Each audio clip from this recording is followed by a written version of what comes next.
I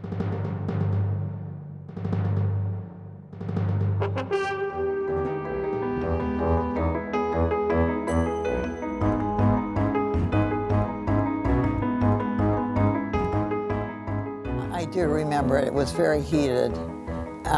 It really divided people. And again, it was hard to believe that, I mean, it just seemed like a no-brainer that we had to vote on something like this. Racial discrimination was legal. Black folks didn't live in white neighborhoods, you know? Well, Columbia was a completely segregated area at the time, but it was just a way of life. Everybody understood. But we were just wanting to build our own homes. You know, you finally got enough money to build your home and you can't find anybody to take your money.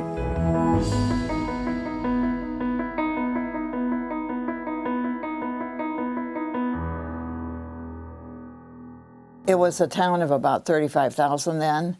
Providence Road was, as I recall, it was unpaved. A few years after we came here, we hired a cleaning lady who came a couple times a month. She lived in what was called community housing, or I can't remember just how it was labeled, but it was located on what's known as Cemetery Hill, where Lucky's Market now is. And they were like little shanty houses. Her husband and all 5 children lived in probably a 3-room house up there. They were all like that.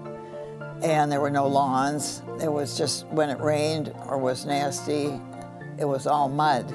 Fortunately, that has changed to some extent. But that was the first African-American housing that I remember here in Columbia.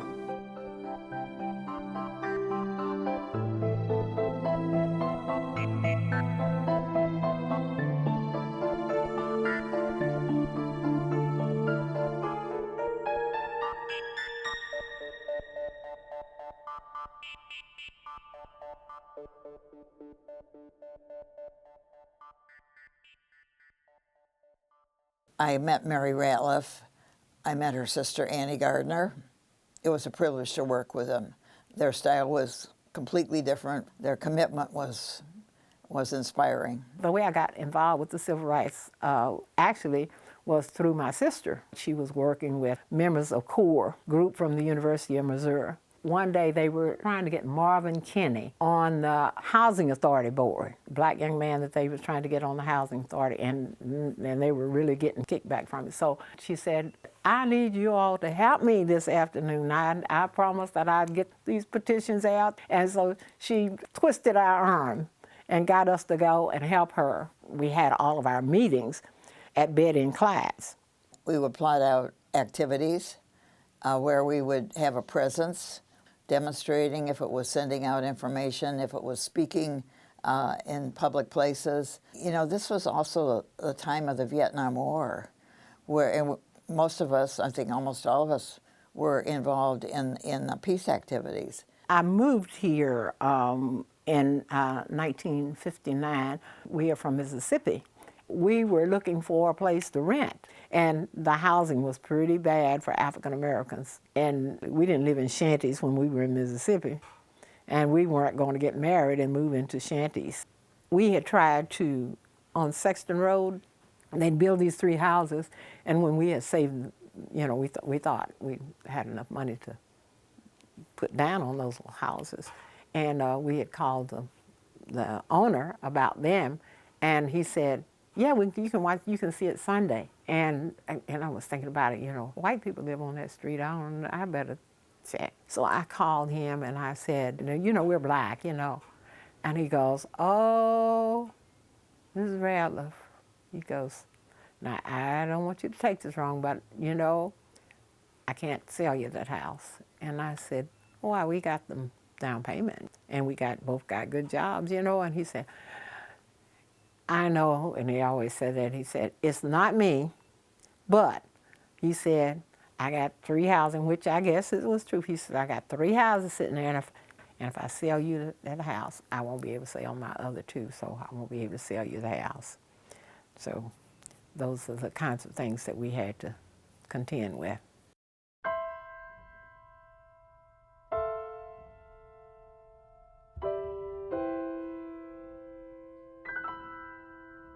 I do remember it. It was very heated. It really divided people.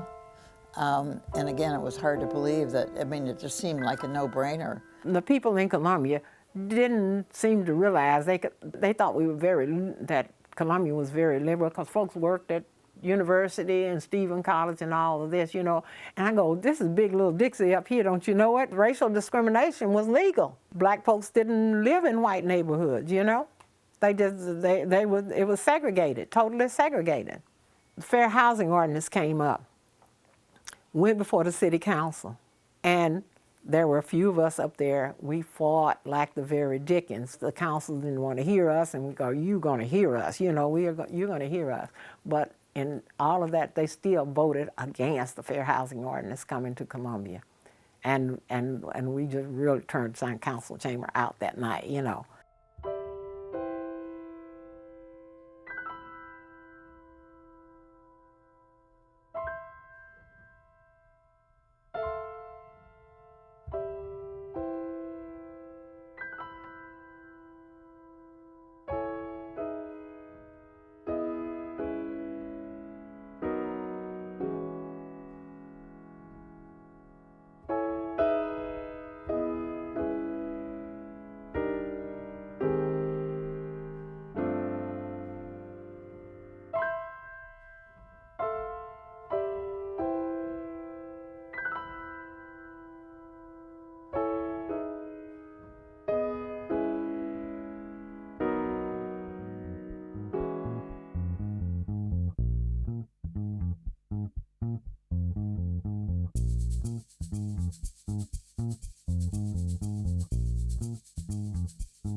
My name is Theon Williams. I attended Douglas School, one that's down there right now. Started at Lincoln University. My second year at Lincoln University, I was drafted, went into service. In the Army, I was in the 92nd Infantry Division, the Buffalo Soldiers. Well, I was more fortunate than a lot of guys that came out of the service. My wife bought and paid for a home before I got out of service. When I came home, I had a home and money in the bank. And she was only 17 years old. My wife she worked as an elevator operator at the Guitar Building. And when she wrote to me and told me she had bought the house, I was a staff sergeant. I sent everything home but $12.50. And the corporal saying to me, he said, "Sergeant, the lieutenant wants to speak to you." So I went back in his office. He said, "Are you losing your mind?" I said, "I don't think so." He said, "You're sending your wife all your money but $12.50. I said, "I don't need the money. Uncle Sam take good care of me." He said, "Well, suppose you want to go on R&R and go to town." I said, "Only way I'm going to town would be to Columbia, Missouri, and she'll send me the money." There wasn't too many that owned their home before the war. I would say you could probably count them on both hands, maybe less. Everybody rented a lot of people rented from what they call slumlords. They had houses on Switzerland. They all were three-room houses. Water hydrant out in the yard. He never put a drop of paint on them. And all he did was collect rent on Saturday night.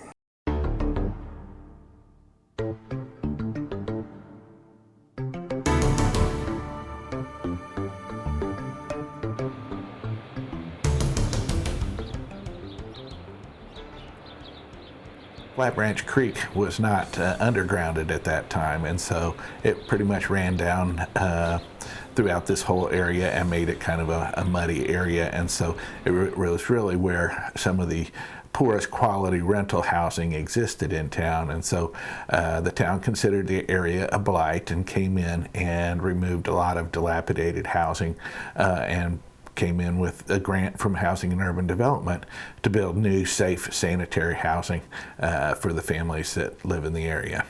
It's different than it was back then, but it's a matter of opinion what you call method, because like I said, urban renewal came through here. They might improve the looks of the area. I said they improved the looks, but as far as the projects wasn't there. That was black homes, and they took the homes away and put the projects in. My mother and I had at one time lived on 3rd Street in the Harvey house, and it was a perfect house. It was 3 stories. It was on the Greens list. If you're familiar with the Green list, it's the list that says this is the only place that blacks can live that come to Columbia. So that was the Harvey house. and it's gone for no reason. It was a perfect house, but they cleared out all of those homes at that lower end of 3rd Street and all the other streets.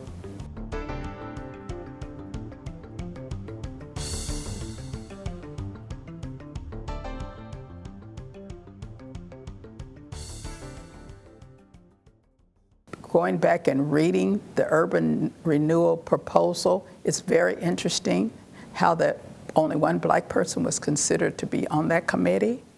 And it was very interesting because I don't remember the talks. We never got the talks of how we could be involved with it, but it was tearing up our part of town, but we weren't involved. So what do we do? Where do we go? Where do we move? I mean, where do you live? So we started looking for places individually, and there was none. Nobody was taking on black families for housing. And so Miss Claire Miles and a group of people that were my neighbors, they put together a corporation, and out of that corporation came Miles Manor. And Miles Manor is still there. In fact, we're the historical only black neighborhood, all black neighborhood in Columbia for a while. Right now it's very integrated, but it started out as an all black neighborhood. And here's the Wilsons. This was the only white family. Most of the people that were out there it's very ironic, most of the people that were in Miles Manor were those of us who were together on Pendleton over in town. So it was like the Mileses, the Brookses, the Kellys, all of us, and the Coopers, we all moved. It was just like we all bought homes and built homes right back, and we had our old neighborhood back.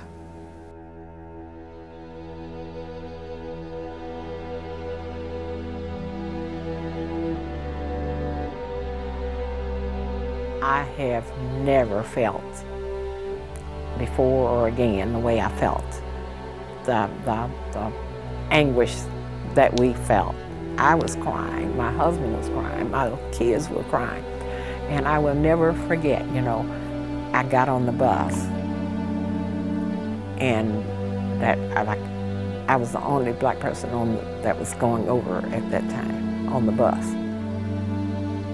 I was so angry that folks were getting on the bus and speaking to me, and people were saying, "I'm sorry, I'm so sorry." And the more they said, "I'm sorry," the angrier I got. We didn't know what was going to happen during that period of time, that we knew that we were not going back, That was our commitment to Dr. King, that we weren't going to stop moving forward.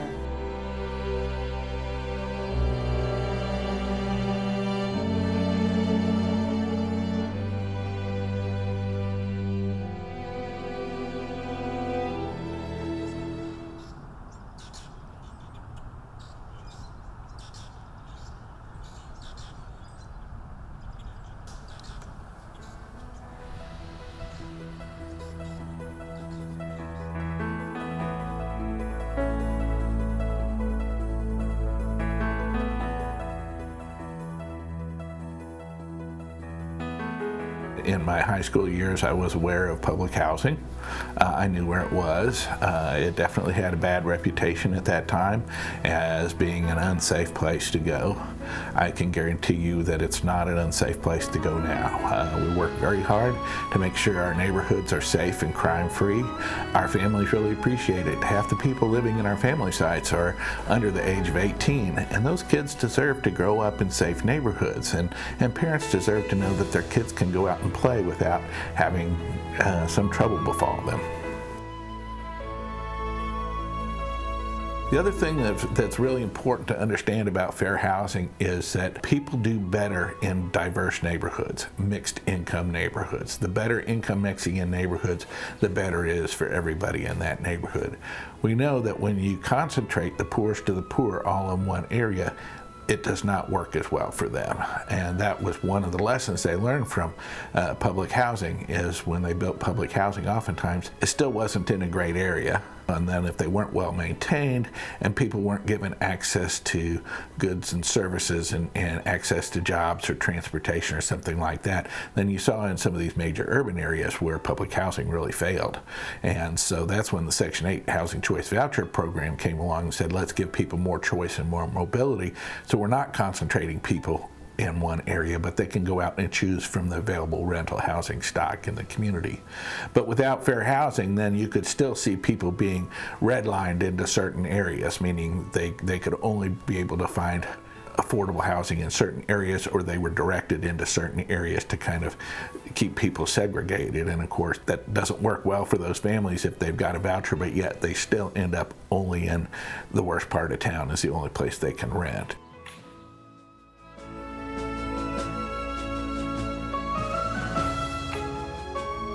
I feel pretty proud of the team that I have here. I really couldn't have done it by myself. We have a great team that has put it together. We have a great consulting team that helps us out a lot. And one of the really nice things is that these units were 60 years old, and the maintenance costs were continuing to go up. They had bad plumbing systems. They weren't insulated at all. There's no insulation in the walls. The electrical systems are out of date and out of code. And so now we go in and completely renovate them and give them new plumbing systems, new electrical systems, replace all the cabinets and appliances, and put in nice LED lighting that's very energy efficient, new air conditioners, new windows that are energy efficient. I know one of the residents told me their utility bills were cut in half after she moved into a newly renovated unit.